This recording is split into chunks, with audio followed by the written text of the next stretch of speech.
Vamos para mais uma pergunta. Tem mais uma pergunta aí? Olá pessoal, aqui é o Leandro Trept, um dos diretores da TWH, e hoje é um motivo de muita alegria termos a oportunidade de recebê-los aqui no nosso podcast. Então gostaria de agradecer em nome de todo o time da TWH, ao Dr. Alexandre Lopes, aqui dos Estados Unidos, aos amigos aí do Brasil, doutora Luísa, ao Dário, doutor Renato, e nosso anfitrião, apresentador e amigo Alexandre Reich. Nós da TWH temos o objetivo de propor a gestão de saúde corporativa de uma forma criativa, participativa. Então a gente acredita que esse podcast ele vai contribuir muito com ações, né, de boas práticas, com insights positivos do nosso público e os clientes de uma forma geral. Eu estou aqui nesse momento na Carolina do Norte, onde eu vivo, e eu pratico um esporte chamado pickleball. Esse esporte, que é uma mistura de badminton com tênis e tênis de mesa, ele é um esporte muito inclusivo, ou seja, pessoas de diversas faixas etárias têm a oportunidade de participar. Então é uma boa prática, né, para longevidade, muito interessante. E eu venho observando, né, que aqui nos Estados Unidos, muitos coworkers vêm construindo, né, complexos, né, para que as pessoas possam trabalhar, incluindo quadras de pickleball, entre outros esportes. Nós tivemos aí recentemente um movimento para o trabalho remoto, né, muito forte nas empresas. Então hoje é um ponto muito positivo. O trabalho remoto ele é bem aceito pelo mercado, né, até em função que nós passamos recentemente aí dessa pandemia. Porém, até os estudos mostram, como o próprio CDC aqui dos Estados Unidos, que o isolamento social também ele gera muitos malefícios, né, para a pessoa de uma forma geral, na perspectiva da saúde mental. Então, eu tenho observado o movimento das empresas em oferecer esses espaços compartilhados, esses coworkers, para que os seus funcionários possam, uma frequência que é negociada entre as empresas e os seus colaboradores, possam trabalhar, ter a oportunidade de trabalhar nesses espaços, né, colaborativos, e então assim ter a oportunidade de ter um relacionamento social, praticar alguma atividade física, o que é muito importante. Então eu vejo isso como uma boa prática. Dentro desse cenário, eu gostaria de perguntar para vocês quais são as boas práticas que vocês têm observado aí no Brasil, né, com relação às empresas, na perspectiva de promoção à saúde, em relação à longevidade saudável, na área de cada um de vocês, saúde mental. O Dário pode falar um pouco sobre os clubes que ele passou, enfim, cada um na sua perspectiva da nutrição, na pesquisa. E eu gostaria também de pedir que vocês, quais são as dicas que vocês poderiam deixar, ou as boas práticas, assim, melhor dizendo, para os gestores que estão ouvindo o nosso podcast aqui hoje na TWH, no Caminhos para a Longevidade. Então, quais são as boas práticas que vocês têm observado, né, no mercado de trabalho, e quais são as boas práticas que vocês gostariam de sugerir para esses gestores? Um grande abraço e obrigado mais uma vez pela participação de vocês. Obrigado, Leandro. E aí, o que vocês têm a dizer? Quem quer? O ser humano é um ser social, né? Aproxima um pouquinho mais. E a partir desse princípio, realmente, desde a pandemia, a questão do isolamento, a própria cultura do individualismo, em que a gente sempre se afasta um do outro, as questões ligadas à própria segurança pública também, que gera ainda mais afastamento, as novas tecnologias, né, que facilita e encurta bastante algumas distâncias, mas nas relações isso é algo também muito complicado, porque a gente precisa do outro, né? A gente precisa do outro porque a gente se constrói a partir do outro, né? Falando sobre longevidade, eu me lembro que a primeira vez que eu percebi que eu estava envelhecendo, partiu de um menino, que o menino estava correndo atrás de uma pipa e, de repente, ele tenta pular um quintal para pegar essa pipa, viu um muro com lanças, e eu falei assim, olha, não vai não que você vai se machucar. E ele dá esse retorno para mim, olha só, esse velho não deixa eu pular para pegar a pipa. Ou seja, a gente se constrói a partir do outro, a nossa autoestima se constrói a partir do outro, né? A nossa identidade se constrói a partir do outro. Então, esse distanciamento que se tem, a nossa sociedade de alguma forma coloca, né, isso vai fazer com que a gente comece a ter sofrimento mental. E esse sofrimento mental, ele pode se desdobrar a nível de alguns processos terapêuticos, até chegar a um nível que o sujeito precisa de um atendimento médico, né? Entrar com remédios aí específicos para que ele consiga se estabilizar. Isso gera prejuízo. Prejuízo para o sujeito, que é o colaborador, prejuízo para a empresa que está fazendo investimento naquele profissional, né? Então, quando uma empresa tem uma prática como essa, como esse podcast, né? E prática em que consiga dar conta de acolher esse colaborador de uma forma integral, com certeza isso vai fazer bem para todo mundo. Ou seja, é bom para os negócios, é bom para a empresa, é bom para o colaborador e é bom para a sociedade, né? Então, precisamos realmente, né, dessa nova perspectiva inclusiva, em que o sujeito possa trabalhar com as questões de voluntariado. Isso é importante também, a empresa se envolver nessas questões. Aí muda essa realidade e essa dinâmica, pelo menos no aspecto da saúde mental. Sim, sim. Isso é bem importante. Eu acho que para dentro da empresa, né, quando a gente transporta tudo isso que a gente está falando para dentro da empresa, a nossa ideia, né, o nosso principal objetivo é levar atividades para a empresa inicialmente, levar atividade, levar campanhas para dentro da empresa, e isso em todos os aspectos, né, tanto o aspecto emocional, nutricional, de atividade física, né? Hoje você tem uma atividade laboral numa empresa, né, uma atividade inicial, vamos dizer assim, de início de dia, que é um aquecimento, vamos dizer assim, né? Primeira atividade, que 90% dos casos é a única atividade daquele funcionário. Então a gente vai tentar levar pro funcionário a ideia de que ele pode fazer uma outra atividade que seja básica, não precisa ser eu vou para dentro da academia, vou fazer musculação, não precisa ser uma atividade dessa. Ele descendo, pegando um ônibus e descendo um ponto antes de casa e andando, já é uma atividade física. Que ele faça isso 3 vezes na semana e 2 não, inicialmente, já é uma grande atividade física. Então, por muito pouco atividade física, já se resolve muita coisa. A nível cardiovascular, a nível você ter um infarto, ter uma diabetes, isso já se resolve com uma atividade que seja atividade simples. Subir a escada, eu pego o elevador para ir para o 2º andar. Se a pessoa deixasse de pegar o elevador e subisse de escada 3 vezes da semana, já é uma excelente atividade física. Entendeu? Então, a nossa ideia, a ideia da TWH com esse podcast, né, e com os incentivos que a gente faz, é exatamente mostrar para os funcionários das empresas que existe ali uma atividade bem básica, bem simples, que vai servir para a vida dele, né? Para a longevidade, o que a gente está colocando aqui. O que você considera lá fora?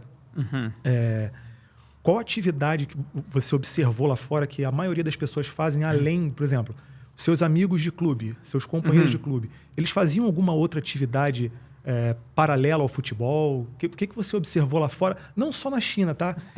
Em outros lugares que você passou, que você pôde observar alguma coisa interessante assim. Tá bom. Acho que onde fazia muito era quando eu joguei em Texas, Estados Unidos. Sim.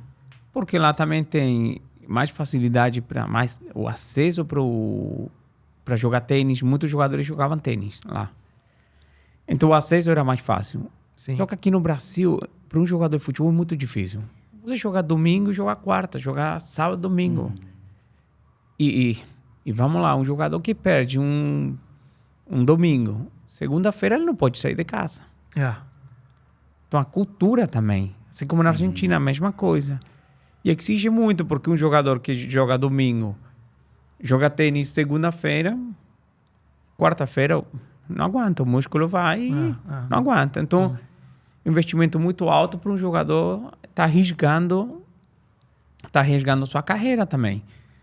Só que nos países, normalmente, os esportes que são mais tranquilos com isso, que te permite, você joga um domingo e uma semana depois joga.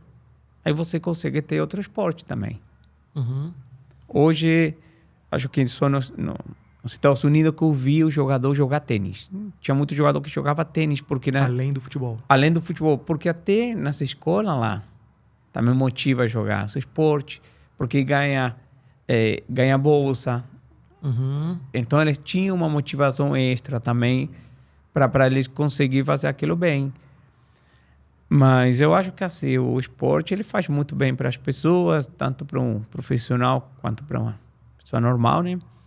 E até na China, quando que me pareceu muito importante sobre a cultura deles é o seguinte, o que você estava falando agora. Lá você vai num parque 10 horas da noite ou 2 horas da tarde também, as pessoas estão dançando na rua. Aham, sim. E são pessoas de uma idade avançada. A pessoa para num sinal, já está se alongando, já está fazendo exercício. Até o sinal fica verde para ela. Então, a pessoa vai andando na rua, param 2, 3 pessoas que começam a fazer. Aquilo para mim foi o máximo. O máximo. É interessante, realmente. A mesma coisa, interessante no avião. O avião, quando vai de uma cidade para outra lá, faltando 10, 15 minutos antes de descer, eles passam um vídeo lá onde você tem os movimentos.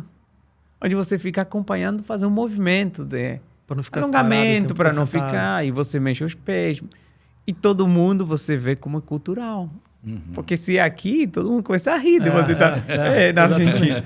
Exatamente. Lá não, todo mundo fazendo aquilo. Então, acho que assim, depende muito das grandes empresas permitirem isso também, né? Porque acho que vai ser, se pudessem trazer um pouquinho disso para o Brasil, seria fantástico. É verdade, é verdade. É fantástico. Então, acho que na China eu aprendi muita coisa com isso. Que legal, cara. Que legal. Paula, o Leandro queria falar alguma coisa? Ah, sim. Deixa eu ver aqui. Pode ser que tenha alguma pergunta. Tem alguma pergunta aqui que eu vou fazer para vocês.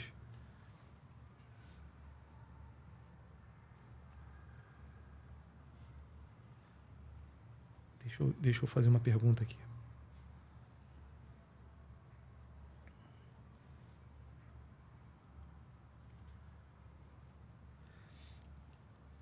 Aqui, ó. O Leandro buscou uma pergunta de um funcionário de uma empresa.